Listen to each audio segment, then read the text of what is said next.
DK Shivakumar ಅವರ ಸರ್ಕಾರದಲ್ಲಿ ಯಾರಿಗೆ ಯಾವ ಖಾತೆ ಸಿಗತ್ತೆ, ಡಿಕೆ ಶಿವಕುಮಾರ್ ಅವರ ಸರ್ಕಾರದಲ್ಲಿ ಯಾರಿಗೆ ಸಚಿವ ಸ್ಥಾನ ಸಿಗತ್ತೆ ಅನ್ನೋ ಪ್ರಶ್ನೆಗಂತೂ ಈಗ ಉತ್ತರ ಸಿಕ್ಕಿದೆ. ಯಾರ್ಯಾರಿಗೆ ಯಾವ ಖಾತೆ ಸಿಗತ್ತೆ, ಏಷ್ಯಾನೆಟ್ ಸುವರ್ಣ ನ್ಯೂಸ್ ನಲ್ಲಿ ಎಕ್ಸ್ಕ್ಲೂಸಿವ್ ಆದ ಸುದ್ದಿ. ಯಾರಿಗೆ ಯಾವ ಖಾತೆ ಅನ್ನೋದ್ರ ಬಗ್ಗೆ ಸುವರ್ಣ ನ್ಯೂಸ್ ನಲ್ಲಿ ಎಕ್ಸ್ಕ್ಲೂಸಿವ್ ಆದ ಇನ್ಫಾರ್ಮೇಶನ್. ಕಂದಾಯ ಖಾತೆಯನ್ನ ಪಡೆದು ಡಿಸಿಎಂ ಆಗಲಿದ್ದಾರೆ ಡಾಕ್ಟರ್ ಜಿ ಪರಮೇಶ್ವರ್. ಡಿಸಿಎಂ ಆಗೋದಂತೂ ಪಕ್ಕ, ಕಂದಾಯ ಖಾತೆ ಸಿಗತ್ತೆ ಅನ್ನೋ ಲೆಕ್ಕ. ಪ್ರಿಯಾಂಕ್ ಖರ್ಗೆಗೆ ಗೃಹ ಖಾತೆ ಸಿಗಬಹುದು, ಕೃಷ್ಣ ಬೈರೇಗೌಡರಿಗೆ ಹಣಕಾಸು ಖಾತೆ ಸಿಗುವಂತಹ ಸಾಧ್ಯತೆ ಇದೆ. ಸತೀಶ್ ಜಾರಕಿಹೊಳಿ ಅವರಿಗೆ ಪಿಡಬ್ಲ್ಯೂಡಿ ಖಾತೆ ಸಿಗುವಂತಹ ಚಾನ್ಸಸ್ ಇದೆ. ಇನ್ನು ಎಂಬಿ ಪಾಟೀಲ್ ಅವರು ಬೃಹತ್ ಕೈಗಾರಿಕೆ ಖಾತೆಯನ್ನ ನಿಭಾಯಿಸಬಹುದು. ಯುಟಿ ಖಾದರ್ಗೆ ಆರೋಗ್ಯ ಖಾತೆ ನೀಡುವಂತಹ ಸಾಧ್ಯತೆ ಇದೆ. ಕೆಜೆ ಜಾರ್ಜ್ಗೆ ಇಂಧನ, ಯತೀಂದ್ರಗೆ ವೈದ್ಯಕೀಯ ಶಿಕ್ಷಣ ಖಾತೆ ಸಿಗುವ ಸಾಧ್ಯತೆ ಇದೆ ಅಂತ ಹೈಕಮಾಂಡ್ ಮೂಲಗಳ ಮಾಹಿತಿ ಸಿಗ್ತಾ ಇದೆ ಏಷ್ಯಾನೆಟ್ ಸುವರ್ಣ ನ್ಯೂಸ್ಗೆ. ಸಚಿವರ ಅಧಿಕೃತ ಪಟ್ಟಿಯಂತೂ ಎಕ್ಸ್ಕ್ಲೂಸಿವ್ ಆಗಿ ಏಷ್ಯಾನೆಟ್ ಸುವರ್ಣ ನ್ಯೂಸ್ ನಲ್ಲಿ ನೋಡಿದ್ರಿ. ಡಿಕೆ ಶಿವಕುಮಾರ್ ಅವರ ಜೊತೆ ಬೇರೆ ಯಾರೆಲ್ಲ ಸಚಿವರಾಗಿ ಪ್ರಮಾಣ ವಚನ ಸ್ವೀಕರಿಸುತ್ತಾರೆ ಅಂತ ಒಟ್ಟು 14 ಮಂದಿ, ಮುಖ್ಯಮಂತ್ರಿಯೂ ಸೇರಿದಂತೆ 14 ಮಂದಿಯ ಪ್ರಮಾಣ ವಚನ ಇದೆ. ಇವತ್ತು 4:05 ಪ್ರಮಾಣ ವಚನ ಕಾರ್ಯಕ್ರಮ ಲೋಕಭವನದಲ್ಲಿ ನಡೆಯುತ್ತೆ. ಅದಕ್ಕೋಸ್ಕರ ಭರ್ಜರಿ ಸಿದ್ಧತೆ ಆಗಿದೆ. ನೆನ್ನೆ ತಡರಾತ್ರಿಯೇ ದೆಹಲಿಯಿಂದ ಡಿಕೆ ಶಿವಕುಮಾರ್ ಅವರು ರಾಜ್ಯಕ್ಕೆ ಬಂದ್ರು. ಬರ್ತಾ ಇದ್ದಂತೆ ಅಜ್ಜಯ್ಯನ ದರ್ಶನ ಪಡೆದ್ರು. ಬೆಳಗಿನ ಜಾವ 2 ಗಂಟೆ ತನಕ ಅಜ್ಜಯ್ಯನ ಮಠದಲ್ಲೇ ಇದ್ರು.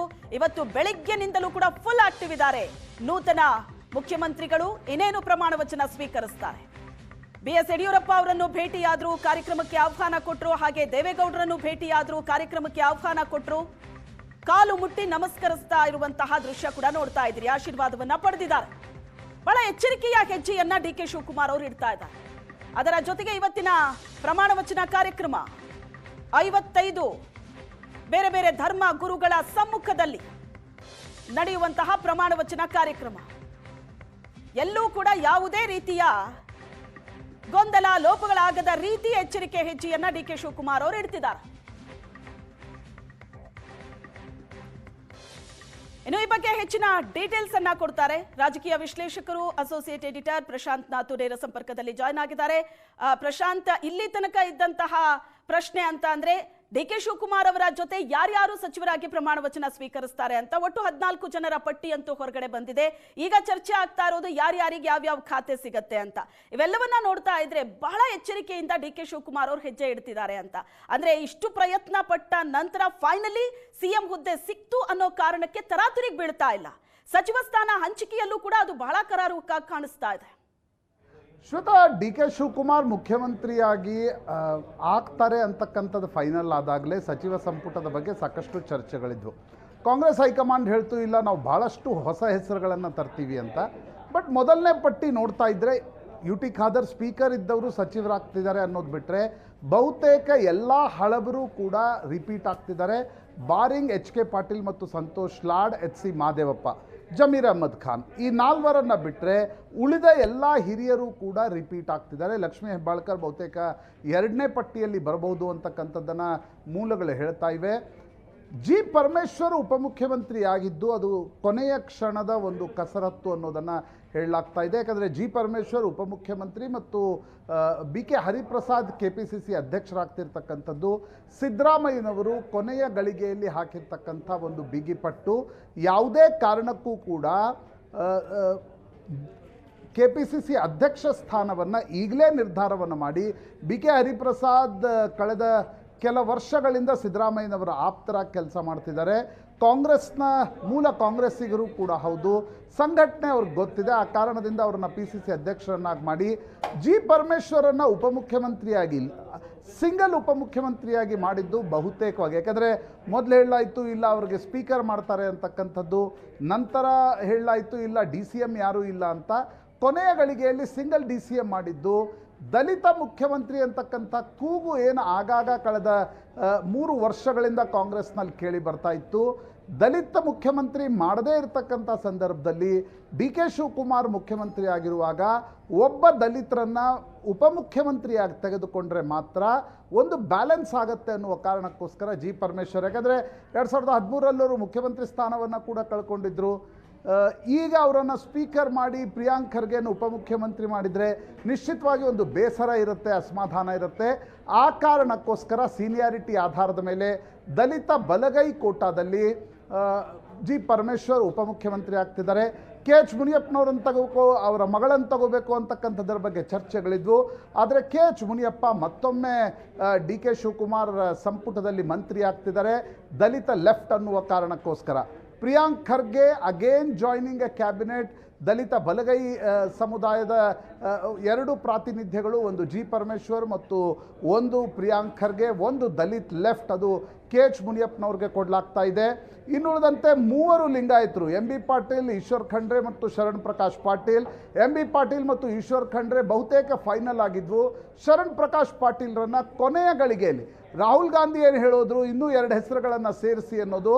ಅದರಲ್ಲಿ ಒಂದು ಸಿದ್ದರಾಮಯ್ಯನವರು ಹಠ ಹಿಡಿದಿದ್ದರಿಂದ ಭೈರತಿ ಸುರೇಶ್ರನ್ನ ಕ್ಯಾಬಿನೆಟ್ನಲ್ಲಿ ತೆಗೆದುಕೊಳ್ಳಲಾಗಿದೆ. ಶರಣ್ ಪ್ರಕಾಶ್ ಪಾಟೀಲ್ರನ್ನ ಕೂಡ ಮಲ್ಲಿಕಾರ್ಜುನ್ ಖರ್ಗೆ ಅವರ ಒಂದು ಒತ್ತಾಸೆಯಂತೆ ಮೊದಲ ಲೀಸ್ಟ್ನಲ್ಲೇ ಕ್ಯಾಬಿನೆಟ್ಗೆ ತೆಗೆದುಕೊಳ್ಳಲಾಗಿದೆ. ಈ 2 ಹೆಸರುಗಳು ನಂತರ ಸೆಕೆಂಡ್ ಲೀಸ್ಟ್ನಲ್ಲೂ ಬಂದೇ ಬರ್ತಿದ್ವು. ಆದರೆ ಫಸ್ಟ್ ಲೀಸ್ಟ್ನಲ್ಲೇ ಈ 2 ಹೆಸರುಗಳನ್ನು ತೆಗೆದುಕೊಳ್ಳಲಾಗಿದೆ ಅಂತಕ್ಕಂಥದ್ದು ಸ್ಪಷ್ಟ. ಈಡಿಗರಿಂದ B K Hariprasad PCC president ಆಗ್ತಿರೋದ್ರಿಂದ ಇಲ್ಲಿ ಯಾರೂ ಇಲ್ಲ. ಇಬ್ಬರು ಕುರುಬರು, ಡಾಕ್ಟರ್ ಯತೀಂದ್ರ ಮತ್ತು ಭೈರತಿ ಸುರೇಶ್, 2 ಕುರುಬರನ್ನು ಕೊಡಲಾಗ್ತಾ ಇದೆ. ಯಾಕಂದರೆ ಮುಖ್ಯಮಂತ್ರಿ ಸ್ಥಾನದಲ್ಲಿ ಸಿದ್ದರಾಮಯ್ಯನವರಿದ್ದರು. ಅವರು ಕೆಳಗಿಳಿಯುವಾಗ ಬರೀ ಯತೀಂದ್ರ ಆದರೆ ಸಿದ್ದರಾಮಯ್ಯನವರಿಗೆ ಸಮುದಾಯದಲ್ಲಿ ಮುಜುಗರ ಆಗುತ್ತೆ. ಹೀಗಾಗಿ ಭೈರತಿಯನ್ನು ಸೇರಿಸಲೇಬೇಕು ಅಂತಕ್ಕಂಥ ಒತ್ತಡ ಸಿದ್ದರಾಮಯ್ಯನವರಿಂದ ಇತ್ತು. ಇನ್ನುಳಿದಂತೆ KJ ಜಾರ್ಜ್ ಎಲ್ರಿಗೂ ಆತ್ಮೀಯರು, ಒಂದು ರೀತಿ ಈಗಿನ ಹೊಸ ನಿಯೋಜಿತ ಮುಖ್ಯಮಂತ್ರಿಗೂ ಆತ್ಮೀಯರು, ಔಟ್ಗೋಯಿಂಗ್ ಮುಖ್ಯಮಂತ್ರಿಗೂ ಆತ್ಮೀಯರು, ಹೈಕಮಾಂಡ್ಗೂ ಬೇಕಾದವರು. ಹೀಗಾಗಿ KJ ಜಾರ್ಜ್ ಪುನರಪಿ ಮಂತ್ರಿ ಆಗ್ತಿದ್ದಾರೆ. ರಾಮಲಿಂಗಾರೆಡ್ಡಿ ಮಂತ್ರಿ ಆಗ್ತಿದ್ದಾರೆ.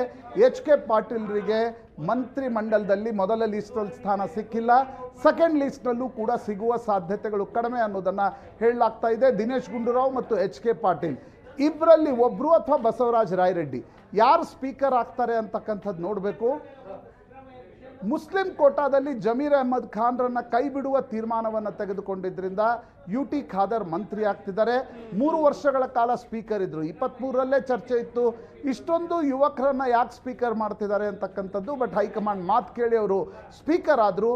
ಈಗ ಸ್ಪೀಕರ್ ಸ್ಥಾನದಿಂದ ಅವರು ಡಿ ಕೆ ಶಿವಕುಮಾರ್ ಸಂಪುಟದಲ್ಲಿ ಮಂತ್ರಿ ಆಗ್ತಿದ್ದಾರೆ. ಇನ್ನು ಡಿ ಕೆ ಶಿವಕುಮಾರ್ ಅವರೇ ಒಕ್ಕಲಿಗರ ಒಂದು ಮುಖ್ಯಮಂತ್ರಿ ಆಗ್ತಿರೋದ್ರಿಂದ ಕೃಷ್ಣ ಬೈರೇಗೌಡರು ಮಂತ್ರಿ ಆಗ್ತಿದ್ದಾರೆ. ನ್ಯಾಚುರಲಿ ಕಳೆದ ಸಿದ್ದರಾಮಯ್ಯ ಸಂಪುಟದಲ್ಲಿ ಬೆಸ್ಟ್ ಪರ್ಫಾರ್ಮರ್ ಮಂತ್ರಿ ಅಂತ ಅವರನ್ನು ಕರೀಲಾಗ್ತಾ ಇತ್ತು.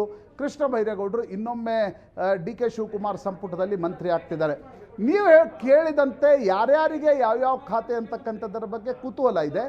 ಒಂದು ಚರ್ಚೆ ಇದೆ, ಇದ್ದಿದ್ದನ್ನೇ ಕಂಟಿನ್ಯೂ ಮಾಡಬೇಕಾ, ಒಂದು ಕಂಟಿನ್ಯೂಟಿ ಇರುತ್ತೆ, ಒಂದು ನಿರಂತರ ಇರುತ್ತೆ ಅನ್ನೋದು. ಆದರೆ ಕೆಲ ಖಾತೆಗಳನ್ನು ಬದಲಾವಣೆ ಮಾಡುವ ಸಾಧ್ಯತೆಗಳಿವೆ. ಫಾರ್ ಎಕ್ಸಾಂಪಲ್ ಜಿ ಪರಮೇಶ್ವರ್ ಗೃಹ ಖಾತೆಯಲ್ಲಿದ್ದರು. ಈ ಬಾರಿ ಗೃಹ ಖಾತೆಯನ್ನು ಅವರು ತೆಗೆದುಕೊಂಡು ಕಂದಾಯ ಕೊಟ್ಟು ಕೃಷ್ಣ ಬೈರೇಗೌಡರನ್ನ ಫೈನಾನ್ಸ್ ಮಾಡಿ ಅಂತ ಸಿದ್ದರಾಮಯ್ಯನವರು ಹೈಕಮಾಂಡ್ ಹೇಳಿದ್ದಾರೆ. ಡಿ ಕೆ ಶಿವಕುಮಾರ್ ಒಪ್ತಾರ? ಯಾಕೆಂದರೆ ಕರ್ನಾಟಕದಲ್ಲಿ ಕಳೆದ ಒಂದು 20 ವರ್ಷದಿಂದ ಮುಖ್ಯಮಂತ್ರಿ ಇದ್ದವರೇ ಫೈನಾನ್ಸನ್ನು ಉಳಿಸ್ಕೊಳ್ತಕ್ಕಂಥ ಒಂದು ಪದ್ಧತಿ ಬಂದಿದೆ. ಡಿ ಕೆ ಶಿವಕುಮಾರ್ ಯಾವ್ಯಾವ ಖಾತೆಯನ್ನು ಉಳಿಸ್ಕೊಳ್ತಾರೆ? ಪ್ರಿಯಾಂಕ್ ಖರ್ಗೆ ಗೃಹ ಕೊಡ್ತಾರ? ಇದು ಪ್ರಾಯಶಃ ಇವತ್ತು ಸಂಜೆ ಅಂತಿಮ ತೀರ್ಮಾನವಾಗಿ ಇವತ್ತು ರಾತ್ರಿ ಅಥವಾ ನಾಳೆ ಬೆಳಗ್ಗೆ ಖಾತೆ ಹಂಚಿಕೆಯು ಫೈನಲ್ ಆಗಲಿದೆ. ಬಹುತೇಕ ಫೈನಲ್ ಆಗಿದೆ, ಆದರೆ ಇನ್ನೂ ಕೆಲ ಕೊನೆ ಕ್ಷಣದ ಬದಲಾವಣೆಗಳು. ಈಗ ನಾನೊಬ್ಬರನ್ನು ಕೇಳ್ತಾ ಇದ್ದೆ ಕಾಂಗ್ರೆಸ್ ನಾಯಕರನ್ನ, ಏನೆಲ್ಲ ಖಾತೆ ಬರ್ಬೋದು ಅಂತಕ್ಕಂಥದ್ದು. ಇದು ಕಾಂಗ್ರೆಸ್ ಪಾರ್ಟಿ ಸ್ವಾಮಿ, ಕೊನೆಯ ಕ್ಷಣದವರೆಗೆ ಕಾಯಿರಿ, ಪಟ್ಟಿ ಬರೆಯುವವರೆಗೂ ಕೂಡ ಕಾಯಬೇಕು ಅಂತಕ್ಕಂಥದ್ದು. ಯಾಕಂದ್ರೆ ಈಗ ಜಿ ಪರಮೇಶ್ವರ್ ಉಪಮುಖ್ಯಮಂತ್ರಿ ಅನ್ನೋದು ಇರಲಿಲ್ಲ, ಕೊನೆಯ ಕ್ಷಣದಲ್ಲಿ ಬಂತು. ಭೈರತಿ ಸುರೇಶ್ ಬಂದರು, ಶರಣ್ ಪ್ರಕಾಶ್ ಪಾಟೀಲ್ ಬಂದರು. ಖಾತೆ ಹಂಚಿಕೆ ಕೂಡ ಇವತ್ತು ರಾತ್ರಿ ಒಳಗಡೆ ಫೈನಲ್ ಆಗ್ತಕ್ಕಂಥ ಸಾಧ್ಯತೆಗಳಿವೆ. ಒಂದು ಕಂಟಿನ್ಯೂಟಿ, ಫಸ್ಟ್ ಏನು ಲೀಸ್ಟ್ ಇದೆ ಇದು ಕಂಟಿನ್ಯೂಟಿಯನ್ನು ತೋರಿಸುತ್ತೆ. ಸೆಕೆಂಡ್ ಲೀಸ್ಟ್ ಒಂದು ವೇಳೆ ಏನಾದರೂ ಹೊಸತನವನ್ನು ಡಿ ಕೆ ಶಿವಕುಮಾರ್ ತರಲಿಕ್ಕೆ ಸಾಧ್ಯ ಆಗತ್ತಾ ಅಂತಕ್ಕಂಥದ್ರ ಬಗ್ಗೆ ಕೂಡ ನಿರೀಕ್ಷೆ ಇದೆ. ಯಾಕಂದರೆ ಫಸ್ಟ್ ಲೀಸ್ಟ್ನಲ್ಲಿ ಯಾವುದೇ ಹೊಸ ಹೆಸರುಗಳಿಲ್ಲ, ಅದೇ ಹೆಸರುಗಳನ್ನು ಕಂಟಿನ್ಯೂ ಮಾಡಲಾಗಿದೆ. ಖಾದರ್ ಸಂಪುಟಕ್ಕೆ ಸೇರ್ಪಡೆ ಆಗೋದು ಬಿಟ್ಟರೆ ಎರಡನೇ ಪಟ್ಟಿಯಲ್ಲಿ ಎಷ್ಟು ಹೊಸ ಹೆಸರುಗಳನ್ನು ಡಿ ಕೆ ಶಿವಕುಮಾರ್ ತರಬಹುದು ಅಂತಕ್ಕಂಥ ಒಂದು ಕುತೂಹಲ ನಿಶ್ಚಿತವಾಗಿ ಕಾಣ್ತಾ ಇದೆ. ಶ್ವೇತಾ. ಓಕೆ ಪ್ರಶಾಂತ್, ಹಾಗೆ ಸಂಪರ್ಕದಲ್ಲಿರಿ.